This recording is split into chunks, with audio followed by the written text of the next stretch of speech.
ஹல்லேலூயா. கர்த்தருடைய பரிசுத்த நாமத்திற்கு மகிமை உண்டாவதாக. கன்னியாகுமரி டிவிஷன் கடைக்கிராம படைஸ்தலத்தின் சார்பாக இந்த ஆராதனைக்கு உங்களை வாழ்த்தி வரவேற்றுக் கொள்கிறேன். நாம் யாவரும் ஜெபம் செய்து இந்த ஆராதனையை ஆரம்பம் செய்வோம். கிருபையும் இரக்கம் நிறைந்த எங்கள் அன்பின் நல்ல தகப்பனே, இந்த நல்ல வேலைக்காக உம்மை நன்றியோடு கூட துதிக்கிறோம், ஸ்தோத்தரிக்கிறோம் அப்பா. இந்த ஆராதனையில் உம்முடைய கிருபையும் பிரசன்னமும் தங்கி இருக்கட்டும். இப்பொழுதும் நாங்கள் இந்த ஆராதனையில் பாடுகிற பாடல்கள், வாசிக்கிற வசனங்கள், கேட்க போகின்ற சத்திய வார்த்தைகள் எல்லாவற்றையும் எங்களுக்கு ஆசீர்வதித்து தாங்க. பாகம் எடுக்கிற பிள்ளைகளை கத்தரெடுத்து பயன்படுத்துவீராக. இந்த ஆன்லைன் மீட்டிங்ல எங்களோடு இணைந்து இதை கேட்டுக்கொண்டிருக்கிற ஒவ்வொருவருக்கும் இந்த ஆராதனை ஆசீர்வாதமாக அமையட்டும். எல்லாவற்றையும் எங்கள் இயேசு கிறிஸ்துவின் நாமத்தில் ஜெபிக்கிறேன் நல்ல பிதாவே, ஆமேன்.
ஜபம். ஒரு பல்லவியை பாடிய பிற்பாடு ஜபிக்கும்படியாக இருக்கிறேன். நான் நடுவில் இருப்பேன் என்றாய், நாயனும் நாமம் அதை தாமதமே தயை புரிய தற்பரனே நலம் அருள்வாய். ஜெபம். ஒருவரும் சேரக்கூடாத உன்னதமான ஒளியில் வாசம் பண்ணுகிற எங்கள் பரிசுத்தமும் இரக்கமும் நிறைந்த நல்ல தகப்பனே, மனமகிழ்ச்சியும் இந்த காலை வேளைக்காய் உமக்கு நன்றி செலுத்துகிறோம். கர்த்தருடைய சமூகம் ஆண்டவரே, இந்த நாளிலும் எங்கள் பட்சமாய் கிருபையாய் இருக்கிறபடினாலே உமை அதிகமாக நாங்கள் துதிக்கிறோம், ஸ்தோதரிக்கிறோம். ஆதியில் கொண்ட அந்த அன்பை தகப்பனே எங்கள் மத்தியிலே இந்நாள் வரையிலும் வைத்து ஒவ்வொரு நாளிலும் ஜீவன், சுகம், பலன், ஆரோக்கியம் எல்லாவற்றையும் தந்திருக்கிற தேவனுக்கு நன்றி செலுத்துகிறோம். இந்த மகிமையான நாளிலே விசேஷமாய் இந்த தொலைக்காட்சி ஊழியங்களுக்காய் நன்றி செலுத்துகிறோம். இந்த நாளிலும் கூட கர்த்தர் எங்களை இவ்விடத்தில் அழைத்து வந்தீங்க. உம்முடைய நாமத்தை மகிமைப்படுத்துகிற உன்னதமான நிலைமைகளிலே கர்த்தர் எங்களை வழிநடத்துகிற மேன்மையான கிருபைகளை நினைத்து எண்ணி உம்மை அதிகமாய் நாங்கள் துதிக்கிறோம். விசேஷமாய் இந்த நாட்களுக்காய், இந்த காலநிலை மாற்றங்களுக்காய் ஆண்டவரை ஸ்தோத்திரமையா, ஜனங்களுடைய தகப்பனை ஸ்தோத்திரமையா, பல்வேறு நிலைகளிலே ஜனங்களுடைய தகப்பனை பலவீனங்களுக்காய், அவருடைய தகப்பனை ஸ்தோத்திரமையா, சுகவீனங்களுக்காய் நாங்கள் செபிக்கிறோம். கர்த்தர் பிள்ளைகளுக்கு ஆறுதலை செய்யுங்க, சமாதானத்தை கொடுங்க, ஜீவனை கொடுங்க, ஆரோக்கியத்தை கொடுங்க, விடுதலையை உண்டு பண்ணுகிற கர்த்தர் ஆண்டவரே நீங்க ஒருவர் மாத்திரம் என்பதை நாங்கள் விசுவாசிக்கிறோம், நம்புகிறோம். அப்படியாக தேவனுடைய வல்லமை தகப்பனை ஜனங்களை ஆளுகை செய்யும்படியாய் செபிக்கிறோம். ஆண்டவரே, தேசம் முழுவதும் பல்வேறு நிலைகளிலே அழிந்து தகப்பனை ஸ்தோத்திரமையா ஆண்டவரை ஜீவனுக்கு ஏதுவான மரணம் ஆண்டவரை ஜனங்களை ஆளுகை செய்திருக்கிறது. தேசத்தின் ஜனங்கள் ஒவ்வொரு நாளும் தகப்பனை ஸ்தோத்திரமையா இயற்கையின் பேரழிவுகளின் மத்தியிலே ஆண்டவரை ஸ்தோத்திரமையா ஜீவனையும் ஆண்டவரை இழப்புகளையும் உடைமைகளையும் இழந்து திரிகிறதான இந்த நாட்களிலே தேவன் தேசத்திற்கு ஆறுதலையும் ஐக்கியத்தையும் சமாதானத்தையும் தேர்தலையும் வெகுவாய் கட்டளையிடும்படியாய் ஜெபிக்கிறேன். இந்த பண்டிகை நாட்களுக்காக ஜெபிக்கிறேன். இந்த நாட்களை கர்த்தர் எங்களுக்கு கொடுத்தபடியினாலே உமக்கு நன்றி செலுத்துகிறோம். இந்த நாட்களிலே கர்த்தரை நாங்கள் அதிகமாய் தேடவும் அவருக்குள்ளாக வாழவும் உன்னதமான தேவனுடைய நாமத்தை மகிமைப்படுத்தவும் எங்களுக்கு உதவி செய்யும்படியாய் ஜெபிக்கிறோம் ஆண்டவரே. பண்டிகை நாட்களை ஒருபொழுது நாங்கள் அசட்டை பண்ணிவிடாதபடிக்கு இந்த நாட்கள் தேவன் எங்களுக்கு கிருபையாய் கொடுத்தது. இந்த நாளிலே கர்த்தருடைய மகா உன்னதமான மேன்மையான கிருபை எங்களை ஆளுகை செய்கிறபடியினால் உமக்கு நன்றி செலுத்துகிறோம். எல்லா ஜனங்களுக்கும் மிகுந்த சந்தோஷத்தையும் ஆண்டவரை உண்டு பண்ணும் நற்செய்தியை தேவன் எங்களுக்கு தந்திருக்கிறீங்க.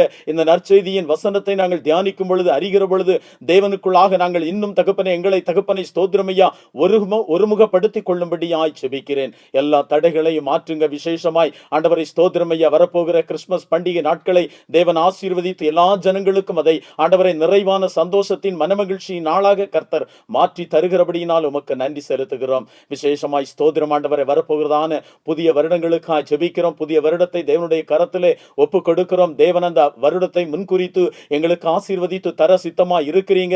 பழையவைகள் ஒளிந்து போயின, எல்லாம் புதிதாயின என்ற வார்த்தையின்படியே தேவன் ஆண்டவரை அந்த வருடத்திலே தகப்பனை ஸ்தோத்திரமையா கர்த்தர் எங்களுக்கு தருகிற ஒவ்வொரு நாளிலும் தேவனுக்கு நன்றியுள்ள பிள்ளைகளாய் சாட்சியின் ஜீவியம் செய்கிற நல்லொழுக்கமுள்ள பிள்ளைகளாய் எங்களை மாற்றி ஆளுகை செய்யும்படியாய் ஜெபிக்கிறேன். சேனைக்காய் சேனையுடைய எல்லா ஊழியங்களுக்காய் ஜெபிக்கிறேன். தேவன் ஆசீர்வதியும். சேனையின் ஊழியம் மூலமாய் அநேக ஜனங்களுக்கு ஆசீர்வாதமான ஜீவனம் பண்ணுகிறதான ஆண்டவரை ஸ்தோத்திரமையா நல்வாழ்க்கை உண்டாகும்படியாய் ஜெபிக்கிறேன். நீங்க தகப்பனை ஸ்தோத்திரமையா ஒவ்வொரு நாளையும் தகப்பனை சேனையின் மூலமாய் செய்கிற ஊழியங்களை கர்த்தர் வெகுவாய் இன்னும் அநேக ஜனங்கள் பிரயோஜனப்படுகிற விதங்களிலே கர்த்தர் மாற்ற போகிறபடியினால் உமக்கு நன்றி செலுத்துகிறோம். ஒரு விசை தாழ்த்துகிறோம். இந்த ஊழியங்களை ஆசீர்வதிங்க. இந்த ஆன்லைன் ஊழியங்கள் மூலமாய் ஆண்டவரை ஸ்தோத்திரமையா செய்திகள் எங்கெல்லாம் கேட்கப்படுகிறதோ, யாரெல்லாம் தகப்பனை ஒலிபெருக்கியின் மூலமாய் இவைகளை கேட்கிறார்களோ, மெய்யாகவே தகப்பனை ஒரு ஆத்தும சந்தோஷம், ஆத்தும ரட்சிப்பு, ஆத்தும விடுதலை உண்டாகும்படியாய் அடியேனை தாழ்த்தி ஜெபிக்கிறேன். இரக்கமுள்ள நல்ல பிதாவே, பரமண்டலங்களில் இருக்கிற எங்கள் பிதாவே, உம்முடைய நாமம் பரிசுத்தப்படுவதாக, உம்முடைய ராஜ்யம் வருவதாக, உம்முடைய சித்தம் பரமண்டலங்களிலே செய்யப்படுகிறது போல பூமியிலும் செய்யப்படுவதாக. எங்களுக்கு வேண்டிய ஆகாரத்தை இன்று எங்களுக்கு தாரும். எங்கள் கடனாளிகளுக்கு நாங்கள் மன்னிக்கிறது போல எங்கள் கடன்களை எங்களுக்கு மன்னியும். எங்களை சோதனைக்குட் பிரவேசிக்க பண்ணாமல் தீமை நின்று ரட்சித்துக் கொள்ளும். ராஜ்யமும் வல்லமையும் மகிமையும் என்றென்றைக்கும் உடையவைகளே. ஆமேன், ஆமேன். ஹல்லேலூயா. வாசிக்கும்படியாக தெரிந்து கொண்ட வேத பாகம் லூக்கா எழுதின சுவிசேஷம் 1ஆம் அதிகாரம் 39ஆம் வசனம் முதல் 45ஆம் வசனம் வரையிலும். அந்நாட்களில் மரியாள் எழுந்து மலை நாட்டிலே யூதயாவில் உள்ள ஒரு பட்டணத்திற்கு தீவிரமாய் போய் சகரியாவின் வீட்டுக்குள் பிரவேசித்து எலிசபெத்தை வாழ்த்தினாள். எலிசபெத் மரியாளுடைய வாழ்த்துதலை கேட்டபொழுது அவளுடைய வயிற்றிலிருந்த பிள்ளை துள்ளிற்று. எலிசபெத் பரிசுத்த ஆவியினால் நிரப்பப்பட்டு உரத்த சப்தமாய், ஸ்திரீகளுக்குள்ளே நீ ஆசீர்வதிக்கப்பட்டவள், உன் கர்ப்பத்தின் கனியும் ஆசீர்வதிக்கப்பட்டது. என் ஆண்டவருடைய தாயார் என்னிடத்தில் வந்து எனக்கு எதினால் கிடைத்தது? இதோ நீ வாழ்த்தின சப்தம் என் காதில் விழுந்தவுடனே என் வயிற்றிலுள்ள பிள்ளை களிப்பாய் துள்ளிற்று. விசுவாசித்தவளை பாக்கியவதி, கர்த்தராலே அவளுக்கு சொல்லப்பட்டவைகள் நிறைவேறும் என்றாள் என்பதே. வாசிக்கப்பட்ட வேதவசனம் வாசித்தாயிற்று. கர்த்தருடைய பரிசுத்த நாமத்திற்கு மகிமை உண்டாவதாக. என்னை இந்த இடத்தில் சாட்சியா நிறுத்தின என் தேவனுக்கு முதலாவது என் நன்றியை ஏறெடுக்கிறேன். கடந்த நாட்கள் முழுவதும் கர்த்தர் என்னையும் என்னுடைய குடும்பத்தையும் கண்ணின் மணியை போல பாதுகாத்து வந்தார். அதற்காக என் தேவனுக்கு நான் நன்றி சொல்கிறேன். கடந்த 2015ஆம் ஆண்டு என்னுடைய வாழ்விலே ஒரு பெரிய துயரத்தை நாங்கள் சந்திக்க நேர்ந்தோம். நான் தைராய்டுக்காக மருந்து எடுத்து கொண்டிருந்தேன். அப்பொழுது 2015ஆம் ஆண்டு ஆகஸ்ட் மாதம் எனக்கு ஸ்கேன் எடுத்து பார்த்தார்கள். அதிலே எனக்கு கேன்சர் கட்டி இருப்பதாக மருத்துவர்கள் கூறினார்கள். உடனடியாக அதை அறுவை சிகிச்சை செய்ய வேண்டும், செய்தால் எந்த பிரச்சனையும் இல்லை என்று மருத்துவர்கள் கூறினார்கள். நாங்கள் உடனே ரொம்ப கலக்கத்தோடு காணப்பட்டோம். பிறகு திருவனந்தபுரத்தில் இருக்கிறதான அந்த கேன்சர் சென்டருக்கு நாங்கள் கடந்து சென்றோம். அங்கே மருத்துவர்கள் என்னை பரிசோதித்து விட்டு பிரச்சனை இருக்கிறது, அறுவை சிகிச்சை செய்தால் சரியாகும் என்று கூறினார்கள். நான் மிகவும் கலக்கத்துடன் அந்த இடத்திலிருந்து வெளியே வந்தேன். வரும்போது எனக்கு மனதுக்குள்ளாக ஒரு கேள்வி எழும்பினது. 12 வருடம் பெரும்பாடு உள்ள ஸ்திரீ, அவருடைய விசுவாசத்தின் மூலம் அவருடைய பலவீனம் அவளை விட்டு மாறியது. உனக்கு ஏன் அந்த விசுவாசம் இல்லை என்கிற ஒரு கேள்வி எனக்குள் எழும்பியது. அந்த இடத்தில் நின்று நான் கர்த்தரை நோக்கி ஜெபித்தேன். இயேசப்பா, நான் உங்களை விசுவாசிக்கிறேன், எனக்கு சுகம் தர உம்மால் கூடும் ஆண்டவரே என்று நான் விசுவாசித்தேன். எனக்கு எனக்கு அறுவை சிகிச்சை செய்யும்படியான அனைத்து பரிசோதனைகளும் எனக்கு செய்யப்பட்டது. மீண்டுமாய் மருத்துவர்களை அந்த ரிப்போர்ட்டை கொண்டு நான் பார்க்கும்போது எந்த ஆப்ரேஷனும் செய்ய வேண்டாம், எந்த மருந்துகளும் எடுக்க வேண்டாம், நீங்கள் நன்றாக இருக்கிறீர்கள் என்று கூற கர்த்தர் எனக்கு உதவி செய்தார். என்னுடைய பெரிய அந்த பலவீனத்திலிருந்து என் தேவன் என்னை விடுதலையாக்கினார். இதை பார்த்து கொண்டிருக்கிறதான நீங்களும் ஜெபிக்கிறது மாத்திரமல்ல, விசுவாசத்தோடு உங்களுடைய தேவைகளை நீங்கள் கர்த்தரிடத்தில் கேட்பீர்களானால் எனக்கு விடுதலை அளித்த தேவன் உங்களுக்கும் விடுதலை அளிக்க அவர் வல்லவராக இருக்கிறார் என்று என்னுடைய சாட்சியை முடித்துக் கொள்கிறேன். ஆமீன். அனைவருக்கும் வணக்கம். History of Christmas. Christmas Latin லாங்குவேஜில் கிரைஸ்ட் மேஸே என்று அழைக்கப்படுகிறது. கிறிஸ்மஸ் ஒரு கிறிஸ்தவ வழிபாடு. கிறிஸ்மஸ் வரலாறு பல கலாச்சாரங்களின் மரபுகளையும் நூற்றாண்டுகளாக ஏற்பட்ட மாற்றங்களையும் கொண்டது. பைபிளில் இயேசு பிறந்த தேதி குறிப்பிடப்படவில்லை. கிபி 4ஆம் நூற்றாண்டில் 336வது ரோம திருச்சபை டிசம்பர் 25ஆம் தேதியை இயேசு பிறந்த தேதியாக அறிவிச்சிருக்கிறாங்க. ஏன் டிசம்பர் 25 அவங்க அறிவிச்சிருக்காங்க என்றால், ரோம திருச்சபை சாட்னெலா என்ற ஒரு பண்டிகையை அந்த நாட்களில் கொண்டாடுகிறார்கள். அது என்னவென்றால், சூரியன் மீண்டும் வெற்றி பெறும் நாள் என்று அந்த நாளை சாட்னெலா என்ற அந்த பண்டிகையை அவர்கள் கொண்டாடுகிறார்கள். ரோமர்கள் இதில் விருந்து, பரிசு வழங்குதல் என்று அவங்களுக்கு தேவையான மகிழ்ச்சியான காரியங்களை இதில் செய்து கொண்டு வந்தார்கள். இடைப்பட்ட காலங்களில் விருந்து, நடனம், பாடல்கள் உள்ளிட்ட கோலாகலமாக அமைந்தது. 19ஆம் நூற்றாண்டில் ராணி விக்டோரியாவின் குடும்பமயமிக்க அமைதி திருநாளாக ஆனது. இன்று அது மத நிகழ்வுகள், சமூக திருவிழா, குடும்ப சந்திப்பு, பரிசளிப்பு, அலங்காரம் என மாற்றியுள்ளது. இந்த கிறிஸ்மஸுக்கு மையமாக நம்ம ஒரு சில காரியங்களை நம்ம வச்சுருக்கோம். அதில் ஒரு சில காரியங்கள் கிறிஸ்மஸ் மரம். கிறிஸ்மஸ் மரம் கிபி 16ஆம் நூற்றாண்டில் ஜெர்மனியில் இந்த கிறிஸ்மஸ் மரம் அவங்க வாழ்க்கைக்கும் நம்பிக்கைக்காக இந்த கிறிஸ்மஸ் மரத்தை வைத்து அவங்க கருத இருக்கிறாங்க. அப்புறம் கிறிஸ்மஸ் தாத்தா 4ஆம் நூற்றாண்டில் பிஷப் சாண்ட் நிக்கோலஸ் குழந்தைகளுக்கும் ஏழைகளுக்கும் உதவி செய்ய முகத்தை மறைத்து எடுத்த உருவம் தான் இந்த கிறிஸ்மஸ் தாத்தா. அப்புறம் பரிசுகள், ஞானிகள் இயேசுவுக்கு பரிசளித்த ஒரு மரபாக பரவியது. அனைவருக்கும் இனிய கிறிஸ்மஸ் நல்வாழ்த்துக்கள்.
நமது ஆண்டவரும் இரட்சகருமாகிய இயேசு கிறிஸ்துவின் நாமத்தில் இந்த வீடியோவை பார்த்து கொண்டிருக்கிற உங்கள் ஒவ்வொருவரையும் வாழ்த்துகிறேன். உங்கள் ஒவ்வொருவருக்கும் சமாதானமும் சந்தோஷமும் உண்டாவதாக.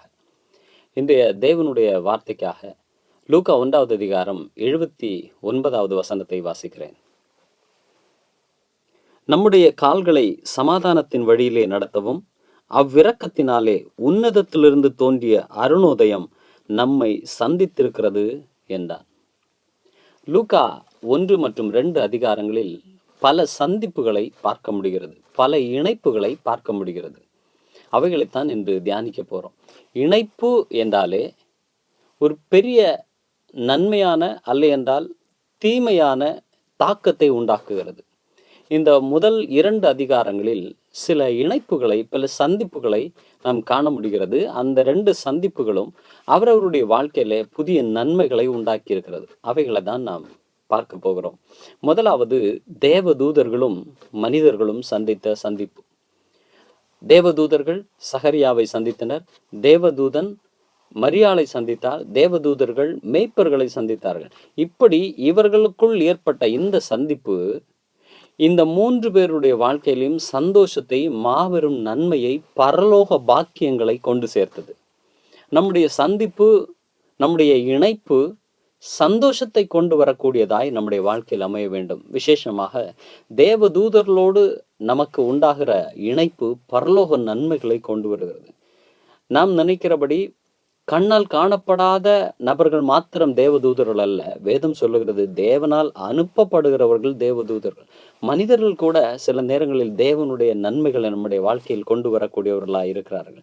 அவர்களை தேவதூதன் என்று சொல்லுகிறது. சபையினுடைய சரித்திரத்திலே நாம் வாசிக்கும் போது வெளிப்படுத்தின 1வது அதிகாரத்தில் சொல்லுகிறது 7 சபையின் தூதர்கள், அவர்கள் தேவனுடைய ஊழியர்கள். இப்படி தேவ தூதர்களும் மனிதர்களும் சந்தித்த போது அது அவர்களுக்கு சந்தோஷத்தை, பெரிய பாக்கியங்களை கொண்டு சேர்த்தது. 2வதாக, மரியாளும் எலிசபெத்தும் சந்தித்த சந்திப்பு. எலிசபெத்தும் மரியாளும் இணைந்த போது அது எலிசபெத்துக்கு ஒரு பெரிய களிப்பை உண்டாக்கிற்று. எலிசபெத்துக்கு மாத்திரமல்ல, அவளுடைய வயிற்றில் இருந்த குழந்தைக்கும் ஒரு பெரிய சந்தோஷத்தை உண்டாக்கிற்று. எலிசபெத்தும் மரியாளும் சந்தித்து கிட்டத்தட்ட 3 மாதங்கள் அவர்கள் இருவரும் ஒருமித்திருந்தார்கள். அது எலிசபெத்துக்கு ஒரு பெரிய சமாதானத்தையும் பெரிய தைரியத்தையும் பாதுகாப்பையும் உண்டாக்கிற்று. அவளுடைய பிரசவ காலம் வரைக்கும் மரியாள் அவளோடு கூட இருந்தாள். அது அவளுடைய வாழ்க்கையிலே மகிழ்ச்சியையும் பாதுகாப்பையும் உண்டாக்கிற்று. மரியாளும் எலிசபெத்தும் இணைந்தது எலிசபெத்துக்கு மகிழ்ச்சி, பாதுகாப்பு, மரியாளுக்கு ஒரு பெரிய நம்பிக்கையின் உதவியாக அது இருந்தது. மற்றும் இந்த கிறிஸ்துமஸ்ல இன்னொரு விஷயத்தும் கூட நாம் பார்க்க முடியும். தேவ நட்சத்திரமும் ஞானிகளும், இந்த ஞானிகளும் நட்சத்திரமும் சந்தித்து கொண்ட போது அது அவர்களை தேவனுடைய பாதையில் வழி நடத்தியது. இயேசு கிறிஸ்து ஒன்றை நடத்தியது. வேதம் சொல்லுகிறது, வேதத்தில் தேவனுடைய ஊழியர்கள் நட்சத்திரங்களாக சொல்லப்படுகிறார்கள். வெளிப்படுத்தின விசேஷத்தில் அதை பார்க்கிறோம். அப்படி அந்த நட்சத்திரமும் ஞானிகளும் சந்திக்கும் போது அந்த ஞானிகள் கிறிஸ்துவனிடமாய் நடத்தப்பட்டனர். எப்பொழுதெல்லாம் சரியான தேவனுடைய ஊழியர்களோடு தொடர்பு கொள்ளுகிறோமோ, எப்பொழுதெல்லாம் தேவனுடைய மனிதர்களோடு நாம் இணைகிறோமோ, அப்பொழுதெல்லாம் நாம் கிறிஸ்துவண்டை நடத்தப்படுகிறோம். அந்த கிறிஸ்துவண்டை நாம் நடத்தப்படுவது நம்முடைய வாழ்க்கையில தெய்வீக நன்மைகளையும் தெய்வீக வழிநடத்துதலையும் அனுபவிப்பதற்கு காரணமாய் அமைகிறது. அது மாத்திரமல்ல, இந்த சாஸ்திரிகள் கிறிஸ்துவோடு இணைந்தனர், கிறிஸ்துவை சந்தித்தனர். அந்த வீட்டுக்குள் பிரவேசித்து அந்த குழந்தையை கண்டு, கிறிஸ்துவாகிய இயேசு என்னும் குழந்தையை கண்டு அதை பணிந்து கொண்டு அதற்கு காணிக்கைகளை கொடுத்தார்கள். எப்பொழுதெல்லாம் நாம் கிறிஸ்துவை சந்திக்கிறோமோ, எப்பொழுதெல்லாம் நிஜ சந்திப்பு கிறிஸ்துவோடு உண்டாகிறதோ, அப்பொழுது பெருக்கம் உண்டாகிறது, பொருளாதார ஐஸ்வர்யம் உண்டாகிறது. இறுதியாக நியாயப்பிரமாணமும் கிருபையும் சந்தித்த சந்திப்பு. இதை சற்று நான் தெளிவாக சொல்ல விரும்புகிறேன். லூக்கா 2வது அதிகாரம் 25வது வசனத்தில் சிமியோன் என்னும் மனிதன் தேவாலயத்துக்கு பரிசுத்த ஆவியினால் நடத்தப்பட்டு வருகிறார். அந்த நேரம் இயேசு என்னும் குழந்தையை 8வது நாள் குழந்தையை விருத்த சேதனம் பண்ணும்படிக்கு தேவாலயத்துக்கு கொண்டு வருகிறார்கள். அப்படி கொண்டு வருகிற நேரம் இந்த சிமியோன் இயேசுவை தனது கரங்களில் ஏந்தி கொண்டு, இரட்சணியத்தை என் கண்கள் கண்டது, இனி நான் சமாதானத்துடனே போகிறேன் என்று சொல்லி அதிலே சொல்லுகிறார். இயேசுவை பற்றிய சில நல்ல விசேஷங்களையும் எடுத்து உரைக்கிறார். இந்த ஷிமியோன் என்கிற வார்த்தை எபிரேய ஷமா என்கிற வார்த்தையிலிருந்து வந்தது. இந்த ஷமா என்கிற வார்த்தையை தான் நியாயப்பிரமாணத்தை சொல்லுவதற்கு முன்பாய் அவர்கள் பயன்படுத்துவார்கள். ஷமா ஓ இஸ்ராயேல் என்றால் இஸ்ரவேலே கேள், உன் தேவனாகிய கர்த்தர் ஒருவரே கர்த்தர் என்று சொல்லி நியாயப்பிரமாணத்தை சொல்லுவார்கள். ஆக இந்த சிமியோன் எதற்கு அடையாளம் என்று பார்ப்போமானால், சிமியோன் நியாயப்பிரமாணத்துக்கு அடையாளமாக இருக்கிறார். இத்தனை காலமும் இந்த நியாயப்பிரமாணம் உலகை ஆண்டு கொண்டு வந்தது. இப்ப இயேசு கிறிஸ்துவின் சந்திப்பிலே நியாயப்பிரமாணம் சொல்லுகிறது, நான் இதுவரை நான் இருந்து வந்தேன், இந்த இரட்சணியத்தை காணாமல் நான் மரணமடைய மாட்டேன் என்று எனக்கு சொல்லப்பட்டிருந்தது. இப்பொழுது இந்த பூமிக்கான மனிதர்களுக்கான இரட்சணியத்தை என் கண்கள் கண்டது, இனி நான் சமாதானமாக போகிறேன் என்று நியாயப்பிரமாணம் சொல்லுகிறது. அதே நேரம் அதே 2வது அதிகாரத்தில் 38வது வசனத்தில் அன்னாள் என்னும் ஒரு வயதான பெண்மணி வருகிறாள். அந்த பெண்மணி இயேசுவை பற்றிய நல்ல விசேஷங்களை ஜனங்களுக்கு எடுத்து உரைக்கிறார். அன்னாள் என்பதற்கு கிருபை என்று அர்த்தம். அன்னா இஸ் கிரேஸ். அந்த கிருபை என்று அர்த்தம். இப்பொழுது நியாயப்பிரமாணம் அந்த பிள்ளையை கைகளில் ஏந்தி கிறிஸ்துவை சந்தித்து அந்த கிறிஸ்துவை கையில் ஏந்தி அடுத்ததாக கிருபை நடத்தில் கொடுக்கிறது. அந்நாள் அதை எடுத்துக்கொண்டு இந்த உலகத்திற்கு நல்ல விசேஷங்களை எடுத்துரைக்கிறது. இந்த சிமியோனும் அன்னாவும் கிறிஸ்துவில் சந்தித்தனர். அதாவது நியாயப்பிரமாணமும் கிருபையும் சந்தித்த இடம். இந்த இடத்தில்தான் ஒரு பெரிய யுக மாற்றம் நடக்கிறது. அதுவரைக்கும் நியாயப்பிரமாணத்தின் யுகம், அதுவரை யூதர்களின் யுகம், அதுவரை மதத்தின் யுகம், அதுவரை மனிதரின் யுகம். இப்பொழுது கிருபையும் நியாயப்பிரமாணமும் கிறிஸ்துவில் இணைந்த போது இப்பொழுது கிருபையின் யுகம் ஆரம்பமானது, மன்னிப்பின் யுகம் ஆரம்பமானது, அன்பின் யுகம் ஆரம்பமானது, பரலோக ராஜ்யத்தின் யுகம் ஆரம்பமானது. அதனால்தான் இயேசு சொல்லுகிறார், இப்பொழுதே பரலோக ராஜ்யம் வந்திருக்கிறதே. அன்பு தேவனுடைய பிள்ளைகளே, இந்த காலை பொழுதிலே உங்களை பார்த்து சொல்லுகிறேன், உங்களுடைய சந்திப்பு, உங்களுடைய இணைப்பு தெய்வீக இணைப்பாக இருக்குமானால் உங்கள் வாழ்க்கையின் மகிழ்ச்சியும் சந்தோஷமும் வருவதன் நிச்சயம். நம்முடைய இணைப்புகள் தெய்வீக இணைப்புகளாக இருக்கிறதா என்பதை நாம் சற்று நிதானித்து பார்க்க வேண்டிய அவசியம் இருக்கிறது. தேவ தூதர்கள் அந்த மனிதர்களை சந்தித்த போது அவர்களுக்கு சந்தோஷமும் மகிழ்ச்சியும் உண்டானது. அவருடைய வாழ்க்கையில பரலோக நன்மைகள் வந்து வாழ்க்கையில் ஒரு மாற்றம் உண்டானது. நன்மையான தாக்கத்தை அது உண்டாக்கியது.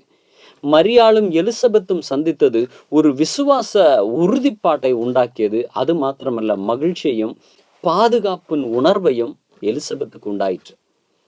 அதுபோல நட்சத்திரத்தோடு இந்த ஞானிகள் சந்தித்த போது அவர்கள் கிறிஸ்துவண்டை நடத்தப்பட்டனர், உலக இரட்சகரண்டை நடத்தப்பட்டனர். அதே போல கிறிஸ்துவோடு நாம் எப்பொழுதெல்லாம் சேருகிறோமோ, எப்பொழுதெல்லாம் இணைகிறோமோ, அப்பொழுது நாம் கிறிஸ்துவுக்காக கொடுக்கக்கூடிய மனது உண்டாகிறது. அது மாத்திரமல்ல, கொடுக்கிறவனுக்கு பரிபூரணமான வரத்து உண்டாகிறது. கிறிஸ்துவையும் செல்வத்தையும் பிரிக்க முடியாது. ஞானம் எங்கே உண்டோ அங்கே செல்வம் உண்டு. இறுதியாக ஒரு விஷயத்தை சொன்னேன். நியாயப்பிரமாணமும் கிருபையும் சிமியோனும் அன்னாளும் இயேசுவில் சேர்ந்ததின்படியால் ஒரு புதிய யுக மாற்றம் உண்டாயிற்று. அதுவரைக்கும் பாவம் செய்தவனுக்கு உடனடி தண்டனைகள் உண்டாயிற்று. ஆனால் இப்பொழுதோ தேவன் கிருபையாய் நம்ம ஒவ்வொருவரையும் மன்னித்திருக்கிறார். இந்த கிருபையின் யுக மாற்றம் வந்திருக்கிறது. நாம் எப்பொழுதெல்லாம் நியாயப்பிரமாணத்தினின்று நீங்கி, நம்முடைய சுய பக்தி சுய சக்தியினின்று நீங்கி தேவனுடைய பக்கமாய், தேவனுடைய அன்புக்கும் தேவனுடைய மன்னிப்புக்கும் நேராய் திரும்புகிறோமோ, அப்பொழுது நம்முடைய வாழ்க்கையில ஒரு புதிய யுகமே மாறுகிறது, புதிய மாற்றங்கள் உண்டாகிறது. அன்பு தேவனுடைய பிள்ளைகளை, இணைப்புகள் முக்கியமானவை. நாம் யாரோடு இணைந்திருக்கிறோமோ அத்தகைய வாழ்க்கை தான் நமக்கு உண்டாகிறது. இந்த கிறிஸ்தவம், இந்த கிறிஸ்மஸ் உங்களுக்கும் எனக்கும் நல்ல இணைப்புகளை உண்டாக்கட்டும். நம்முடைய வாழ்க்கையில் தேவையில்லாத இருக்கிற இணைப்புகளை வெட்டி எறிவதற்கு தயங்க வேண்டாம். ஆபிரகாம் தேவனுடைய பரிபூரண ஆசீர்வாதத்தை பெறுவதற்கு ஒரு தடை இருந்தது. அதுதான் லோத். வேதம் சொல்லுகிறது, லோத்து ஆபிரகாமை விட்டு பிரிந்த போது கர்த்தர் ஆபிரகாமுக்கு தரிசனமானார். வேண்டாத இணைப்புகளை விட்டு விலகி தெய்வீக இணைப்புகளோடு தொடர்பு கொள்வோம். இந்த கிறிஸ்துமஸிலே ஒரு புதிய தீர்மானத்தை எடுத்துக்கொள்வோம். தெய்வீக இணைப்புகள் தெய்வீக நன்மைகளை நமக்கு உண்டாக்குகின்றன. இந்த கிறிஸ்துமஸ் உங்களுக்கும் எனக்கும் புதிய ஆண்டுக்குள்ளே போவதற்கு முன்பாய் புதிய நன்மைகளை உண்டாக்கட்டும். புதிய நபர்களை, தெய்வீக இணைப்புகளை தெரிந்து கொள்வோம். தேவ மனிதர்களை சந்திப்போம். தேவனால் நடத்தப்படுகிறவர்களோடு இடைபடுவோம். கர்த்தர் நம்முடைய வாழ்க்கையில அற்புதமான பலனை தருவார். தேவ பிள்ளைகளே, இணைப்புகள் முக்கியமானவை. நம்முடைய சந்திப்புகளும் இணைப்புகளும் தெய்வீக தரத்தில் இருக்கட்டும். கர்த்தர் தாமே நம் ஒவ்வொருவரையும் ஆசீர்வதிப்பாராக. ஆமென். ஜெபம் செய்வோம். எங்களை நேசித்து வழி நடத்துகிற எங்கள் அன்பின் நல்ல பிதாவே, இந்த நாளில் இந்த அற்புதமான வேளைக்காய் ஸ்தோத்திரம். தேவனே, கிறிஸ்மஸ் என்பது ஒரு இணைப்பு. பரலோகமும் பூமியும் இணைக்கப்பட்ட ஒரு தருணம். தேவனும் மாம்சமும் இணைக்கப்பட்ட ஒரு தருணம். ஆண்டவரே, இந்த கிறிஸ்மஸில் எங்களுடைய இணைப்புகள் தெய்வீக தரமானதாய் மாறுவதாக, எங்களுடைய சுய சித்தத்தினாலே, எங்கள் சுய சரீர மாம்ச இச்சைகளினாலே நாங்கள் ஏற்படுத்தி கொண்ட தேவையில்லாத இணைப்புகளிலிருந்து விலகி, பிதாவே, உம்முடைய ஜனங்களோடு, உம்முடைய தேவ மனிதர்களோடு, தேவ பிள்ளைகளோடு, தேவனோடு, தேவ வசனத்தோடு எங்கள் இணைப்புகளை உருவாக்கி கொள்ள எங்களுக்கு உதவி செய்தரலும். இந்த வருகின்ற மீதி இருக்கிற நாட்களிலே எங்கள் செயல்கள் எல்லாம் மாறட்டும், தேவனுக்கு பிரியமானதாய் மாறட்டும். வருகின்ற புத்தாண்டில் எங்கள் தொடர்புகள் எல்லாம் தெய்வீக தொடர்புகளாய் மாறி தெய்வீக நன்மைகளை நாங்கள் அனுபவிக்கக்கூடியதாக இருக்கட்டும்.